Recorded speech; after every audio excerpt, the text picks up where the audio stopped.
I always enjoy great modern games. 2018's God of War, Horizon Zero Dawn, and Control are some of my favorite games of all time. However, one of the things I really like about the PlayStation ecosystem and increasingly modern gaming as a whole is the emerging genre of solid remakes of older games. Actually, so many of these exist now that it's pretty easy for some of them to fall under your radar if you aren't careful. But that's where I come in. I keep a very close eye on things like this, and I thought it would be fun to take a look at some of my favorites that have come out that are available right now. FYI, I won't be talking about the Crash Insane Trilogy or the Spyro one or CTR Nitro Fueled, because while I do like those remakes, everybody knows about them, and I really don't have much to say about them that hasn't already been said about 1 billion times. So here, I'm just gonna focus on some more obscure remakes and remasters that you might have missed.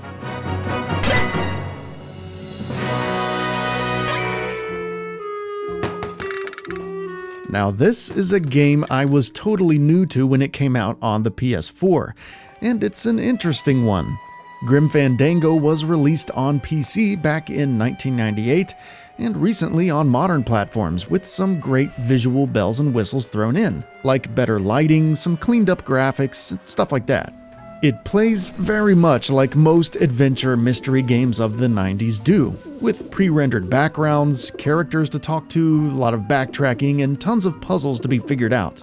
Where this game strikes its own tone is with its setting and really good writing and voice acting. You give all the good clients to Domino. Manny, now I'm embarrassed for you. You've embarrassed the whole office. I'm going to call the woman in here so you can apologize to her yourself. Ava! It's definitely very much its own thing because of that, and I can see why it was re-released like this. Kind of a silly setting, but it becomes way more believable than it has any right to be because of how well it was executed. Plus, it's also a humorous game, it's very self-aware. Not even a teensy bit of killing? Maybe I just wasn't trying hard enough. The DNA of 90s mystery adventure games is very clearly present though, with some puzzles not really making a lot of sense and some clumsy gameplay mechanics, but if you can get past all of that, this is a pretty neat game and holds up well despite being about 20 years old. What's so special about you? I, sir, am an elemental spirit, summoned from the land of the dead itself. Yeah, let me get it. Wonder Boy: The Dragon's Trap might not be as obscure as some other games on this list, but it's still not talked about as much as it should be, so I'm including it. This is a top-notch remake of Wonder Boy 3 for the Sega Master System. It's also known as Dragon's Curse on the TurboGrafx, and I have no idea why they decided to name it that and leave the Wonder Boy part out, but nonetheless, it's the same game. Under the surface, Dragon's Trap is exactly the same as the original game, all the way down to the passwords being the same. What Lizard Cube has done to it, though, is completely redrawn and reanimated everything, and it looks amazing.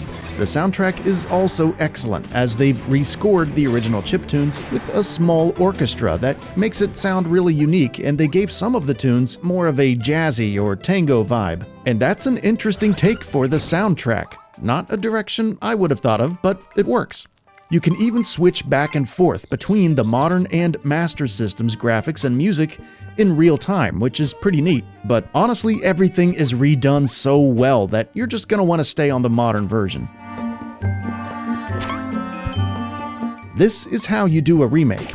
Outside of that though, since this is essentially just one of the better Wonder Boy games underneath, as you might expect, it's a great game, and it's easily one of my strongest recommendations on the list.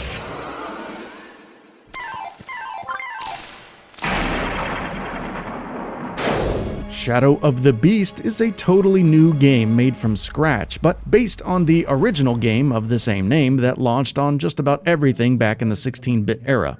This remake of it is, well, it's not horrible.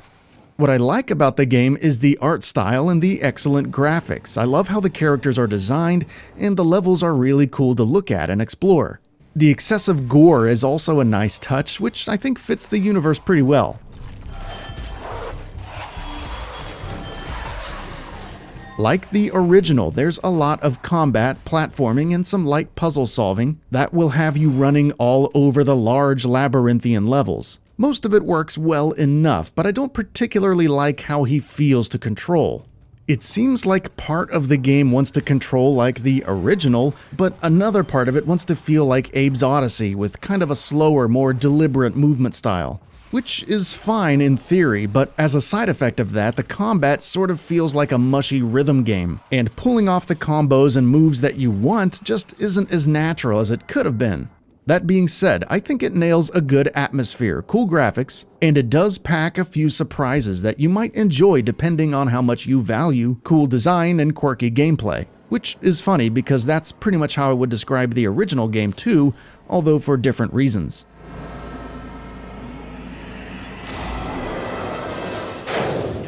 Rogue Trooper Redux, or Redo, is not what I would normally call a remake. It honestly feels more like what I would call a remaster. That's fine though, because that doesn't really stop it from being a pretty good game. I'm not totally clear on all the lore and backstory here, as I never really read the comics, but what the game itself does give you in terms of motivation and story is enough to get you through. The gameplay itself works well with the tweaks that it's gotten, although it still does have some of that PS2 clunkiness to it, and I think because of that, it didn't review too well at launch. But I say, if it playing like an average PS2 game doesn't bother you, then this is one to pick up for sure, especially now, considering how cheap it is. For what it's worth, this is a pretty solid little action game that accomplishes what it sets out to do and doesn't overstay its welcome.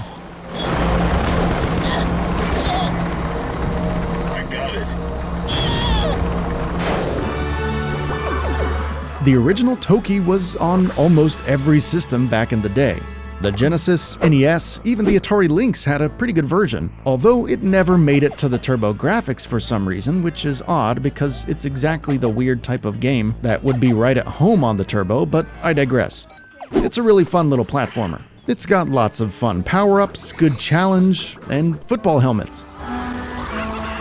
Toki controls noticeably slower than most platforming characters do, so that takes some getting used to. Thankfully, it still controls well, and the game feels fair despite getting pretty tough. As far as I can tell, this remake is an exact clone of the original game, just with new cartoony visuals and some nice animations thrown in, pretty much like Dragon's Trap. Although unlike that game, I don't think the art style really fits Toki all that well. With this and Streets of Rage 4 looking to follow suit with a similar style, I hope developers don't start to think that the only way to resurrect retro games is to give them this Saturday morning cartoon look. Some games it fits, but some that doesn't. Even though it is done well here, it feels a tad out of place for this game in my opinion. Definitely not a huge deal though, and I can totally recommend this if you like platformers and want something a little different.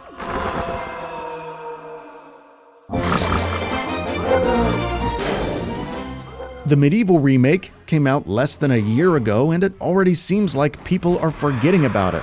In fact, every once in a while, I still see people who aren't even aware it came out at all, and I have to tell them about it. Sony totally dropped the ball with marketing for this game. Thankfully, the developers were better than the marketing, and it's a pretty good remake. As I said in my review, I wish they had gone a little further with modernizations for it, as it does still have a lot of the control and camera issues that the original did, but they did fix some things. The ability to put the camera over Dan's shoulder is really nice, and the modern graphics look great in my opinion. The soundtrack is also a healthy mix of some of the tunes from Resurrection and some completely new rescored versions by the original composers, which pretty much makes this the best soundtrack in the series.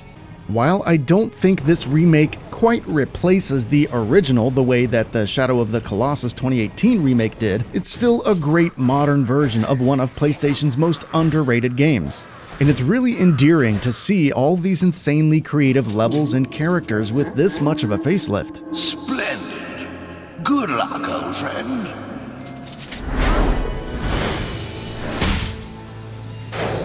R-Type Dimensions serves as a nice collection and a remake at the same time. Both of Irem's original two R-Type games are here and as awesome as ever. But now you can switch from the original visuals to new 3D ones if you want. You can also switch to a new version of the music.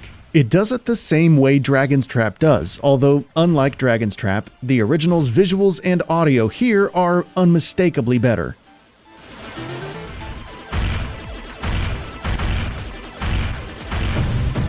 R-Type hasn't held up as well as it has for no reason, and slapping in some average-looking polygonal versions of the visuals isn't really the treatment it deserves. Also, I don't understand why they had to go with this dancey EDM style for the music. Why does every modern shoot-'em-up style game feel the need to do this?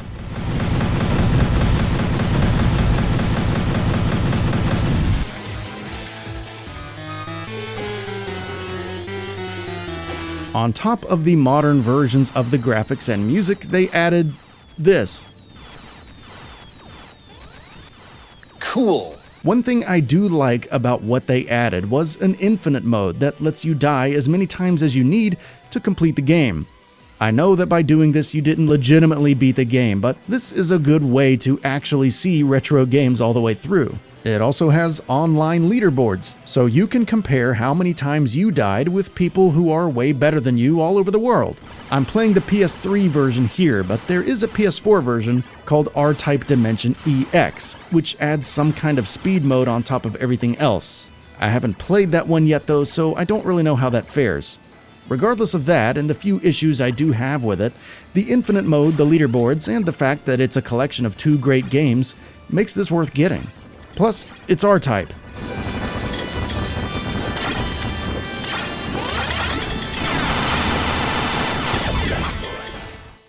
So, there you have it. Those are a handful of remakes that I like that might have flown under the radar for you.